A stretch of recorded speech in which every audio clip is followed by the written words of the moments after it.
Hello बच्चों, good morning. कैसे हो आप सभी लोग। तो आज के सेशन में हम लोग स्टार्ट करेंगे प्रकाश परावर्तन तथा अपवर्तन में चिन्ह परिपाटी। देखिए, चिन्ह परिपाटी बहुत ही इंपॉर्टेंट टॉपिक है आपके न्यूमेरिकल सॉल्व करने के लिए, क्योंकि इसके बिना आप इस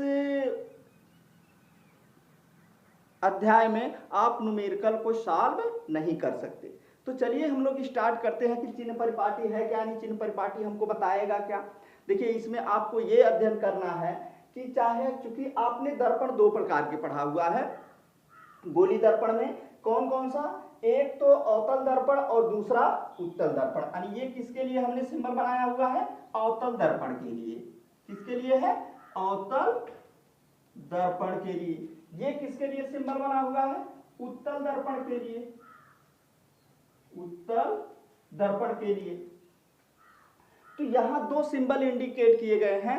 अब आप इससे निकालेंगे कि कौन सी दूरी धनात्मक होगी, क्योंकि आपने उसमें पढ़ा हुआ है फोकस दूरी है, वक्रता त्रिज्या है। इसके बाद आप एनालिसिस कर लेंगे वस्तु की दूरी है, प्रतिबिंब की दूरी है। तो इन जो सारी दूरियां हैं, ये दूरियां कब धनात्मक होंगी, कब ऋणात्मक होंगी, यानी किस दर्पण के लिए कौन सी दूरी धनात्मक होगी और कौन सी दूरी ऋणात्मक होगी। तो इस चीज का हम अच्छे तरीके से पोस्टमार्टम करेंगे। देखिए कैसे, ये अवतल दर्पण के लिए दिखाया गया है। इसमें आप बेसिक कॉन्सेप्ट आप समझेंगे, आप पढ़े होंगे 9th में कार्तीय तल, एक चैप्टर मैथ में है कार्तीय तल। तो कार्तीय तल में आपको ये पता है कि जहां पर अगर उसके क्षैतिज में खींची गई रेखा, उसको हम क्या बोलते हैं, एक्स अक्ष, और ऊर्ध्वाधर खींची गई रेखा हम उसको क्या बोलते हैं, वाई अक्ष। और ये दोनों रेखाएं जिस बिंदु पर प्रतिच्छेद करती हैं हम उसको क्या बोलते हैं, मूल बिंदु।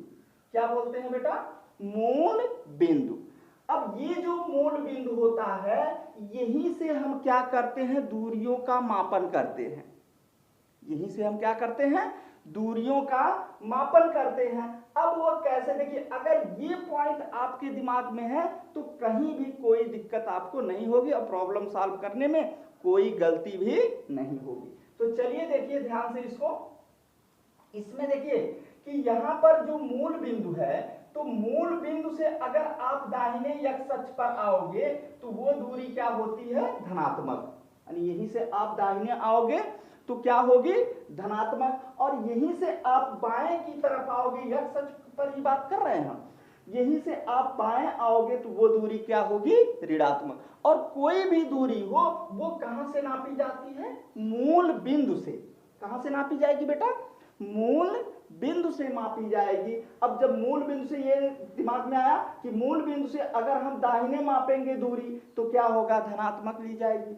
अगर हम बाएं मापेंगे दूरी तो क्या होगा, ऋणात्मक होगा। इतनी बात क्लियर हुई। अब आइए वाई अक्ष पर। वाई अक्ष पर अगर हम मूल बिंदु से ऊपर की तरफ की दूरी अगर मापेंगे तो क्या होगा, धनात्मक। क्या होगा बेटा, धनात्मक। अगर मूल बिंदु से ऊपर की दूरी वाई अक्ष पर मापेंगे तो क्या होगा, धनात्मक। और यहीं से मूल बिंदु से नीचे की दूरी मापेंगे तो क्या होगा, ऋणात्मक। अगर इतनी ही बात आपको दिमाग में है तो सारा समस्या का हल हो गया। देखिए आइए इस पॉइंट पर, दर्पण आप कहां पर लेंगे, मूल बिंदु पर। दर्पण कहां पर लेंगे, मूल बिंदु पर। और दर्पण का जो ध्रुव होगा उसको एग्जैक्ट मूल बिंदु के पॉइंट पर ही लिया जाएगा। अब यहां से देखिए, अब ये अवतल दर्पण लिया गया है, तो अवतल दर्पण यहां पर ये फोकस होगा, यहां पर वक्रता केंद्र होगा। और वस्तु जब भी रखा जाता है वो कहां पर रखा जाता है, दर्पण के सामने रखा जाता है। तो जब दर्पण के सामने रखा जाएगा तो ये क्या हो जाएगी, वस्तु की दूरी। ये क्या हो जाएगी, वस्तु की दूरी, यानी ध्रुव से वस्तु की दूरी। तो यहां से ध्रुव से वस्तु की दूरी, अब ये देखिए यहां से हम मापन कहां से करेंगे, ध्रुव से। अब यहां पर वस्तु की दूरी अगर हमको लेना है तो इस ध्रुव से हम किस साइड चल रहे हैं, बाएं साइड। तो यहां से जब बाएं साइड चलेंगे तो वो ये दूरी क्या आ जाएगी, ऋणात्मक। अर्थात जो वस्तु की दूरी होगी वो क्या होगी, ऋणात्मक। दूसरा कंडीशन किसके लिए हम बता रहे हैं, ये ध्यान रखिएगा, अवतल दर्पण के लिए। अब अवतल दर्पण में वक्रता केंद्र कहां है, ध्रुव से बाएं साइड। तो जब बाएं साइड में है वक्रता केंद्र तो वक्रता त्रिज्या भी क्या होगी, ऋणात्मक होगी। चलिए फोकस कहाँ है, दाएं बाएं साइड है, तो फोकस दूरी भी अवतल दर्पण के लिए क्या होगी, ऋणात्मक होगी। अब आ जाइए बेटा यहां पर उत्तल दर्पण के लिए। उत्तल दर्पण का जो फोकस बिंदु है वह ध्रुव से कहां है, दाहिने साइड है। तो जब ध्रुव से दाहिने साइड है तो फोकस दूरी क्या होगी, धनात्मक होगी। फोकस दूरी क्या होगी, धनात्मक होगी। और इसका वक्रता केंद्र भी कहां पर है, दाहिने साइड है। तो जब दाहिने साइड है तो वक्रता त्रिज्या भी क्या होगी, धनात्मक होगी। किसके लिए, उत्तल दर्पण के लिए। लेकिन एक चीज आपको दिख रहा है कि जो वस्तु की दूरी है यानी वस्तु जो रखा गया है दर्पण के सामने यानी ध्रुव से, वो कहां पर है, बाएं साइड में है। जो बाएं साइड में है तो ये क्या होगा, ऋणात्मक होगा।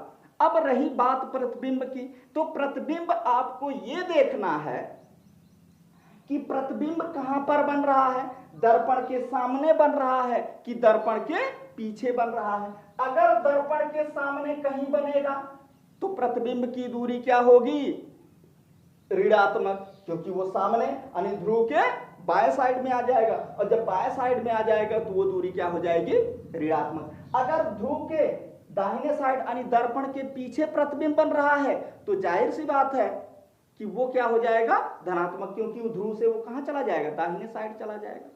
अगर प्रतिबिंब नीचे बना रहा है तो उसकी लंबाई क्या होगी, ऋणात्मक। अगर प्रतिबिंब ऊपर बना रहा है यानी सीधा बना रहा है तो लंबाई क्या होगी, धनात्मक। यहां तक बात क्लियर हो गई। अब चलिए देखिए इसको दूसरे टाइप से समझते हैं। ये तो हमने निर्देशांक ज्यामिति के माध्यम से हमने इसको कंसंट्रेट किया। अब चलिए देखते हैं कि यहां पर देखिए एक चीज और ध्यान रखिएगा, इसमें अगली जो टाइप हम लेंगे ये प्रकाश के माध्यम से। अब यहां पर जो भी दूरियां हैं, एक चीज ध्यान रखेंगे कि जो भी दूरियां हैं वह अगर आपतित प्रकाश की दिशा में मापी जाएंगी, क्या होंगी, आपतित प्रकाश की दिशा में। ये आपतित प्रकाश की दिशा होगी। अब यहां से दूरियां आपको हमेशा ये दिमाग में तो एकदम बैठा लेना है कि जो भी दूरियां मापी जाएंगी वो कहां से मापी जाएंगी, ध्रुव से ही मापी जाएंगी। और जब ध्रुव से मापी जाएंगी तो वो देखना है कि हम जो है दूरियों का मापन किस डायरेक्शन में कर रहे हैं। ध्यान दीजिएगा कि दूरियों का मापन किस डायरेक्शन में कर रहे हैं। अगर प्रकाश की दिशा में वो दूरियां मापी जा रही हैं तो क्या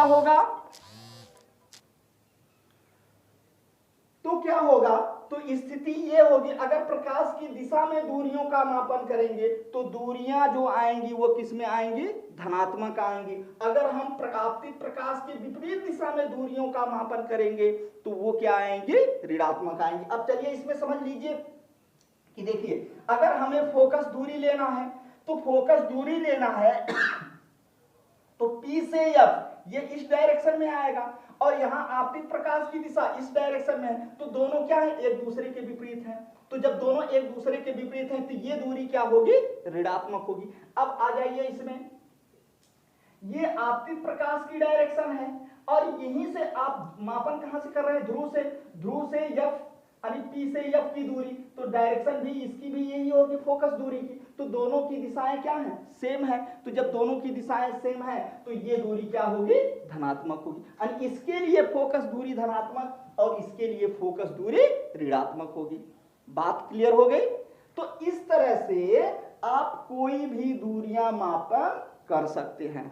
हमने जो है इसका डायग्राम आपको बोर्ड पे दिख रहा है तो आसानी से आप इसको बना करके इसको समझ सकते हैं।